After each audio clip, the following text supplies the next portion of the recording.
Hello again, thank you for joining me for another video. So in today's video we're going to talk about how to and why it's necessary to forgive yourself for the things you did when you were not awake or spiritually awakened or conscious of your actions or even attempting to be.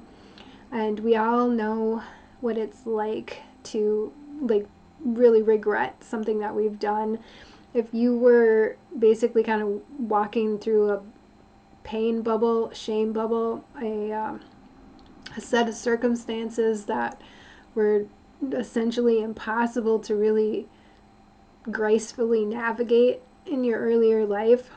You might have done things in that time period that you now consider repulsive, and it can cause a little bit of a disconnect in your psyche if you let it sit there.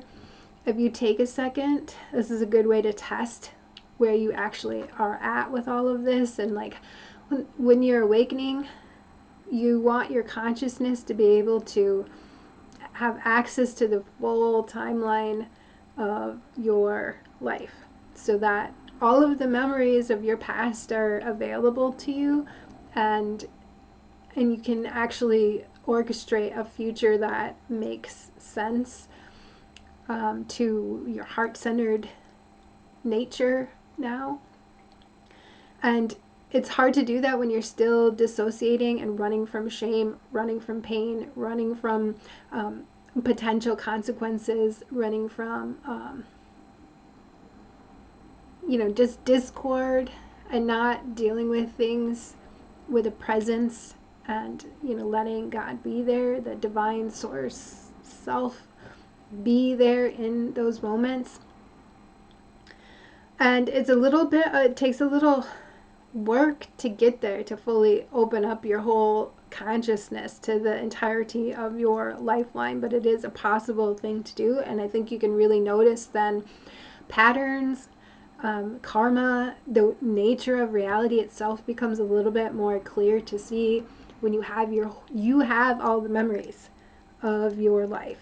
Nobody else has those. You have those. So the more that you are able to access them, the more sense you can make of your life and how that therefore reality is actually working. You can see when spirit is bigger and more obvious, and when it's less obvious, and kind of understand what that's like. I think mystical experiences really help to inform what this place is, and it's okay to have them and examine them, and also understand when they're not there, why they're not there.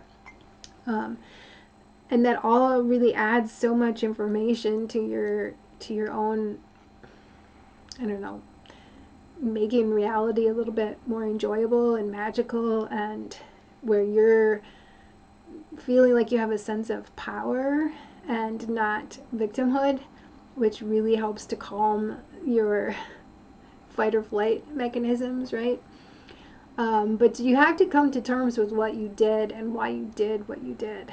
And that takes a little bit of effort. A lot of people go into shadow work with the intention of clearing out some of the trauma and things that were done to them, but you also have to really understand what you have done. So you might have made decisions that, escaping pain, drugs and alcohol, relationships where you did not treat the other person well, or even as a person at all. It was just a means to manipulate your own emotions and your own sensory experience. And there's a lot of ways to get that instant gratification, and it's really encouraged and plentiful in our society. So understanding that as you are coming into your awakened present state, the things that you did then are not necessarily things you're even going to be capable of doing now. So you have a little bit of grace there already to offer yourself. The more you're willing to change into a person that isn't capable of doing those kinds of things, the easier it becomes to look at it and forgive yourself and have some compassion for how little you actually knew then. And as you're giving yourself that compassion for how little you knew then, remember to extend that to other people that are still in that state of mind. Protect yourself, obviously, but also not condemning people who don't have a clue what their own energetic possibility is.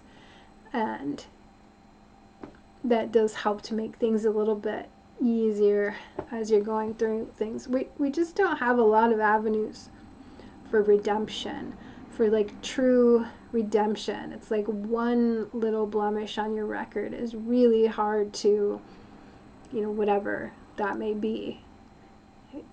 It's really hard to get acceptance from others. So you have to realize that the acceptance is coming from within, and as you stop trying to distort or dissociate or move away from the bad things you've done, but holding space without shame at the same time, then people feel comfortable around you, and it doesn't keep that dynamic going in your life, and it actually gets way easier to start building like fruitful orchards of good, happy tree stuff.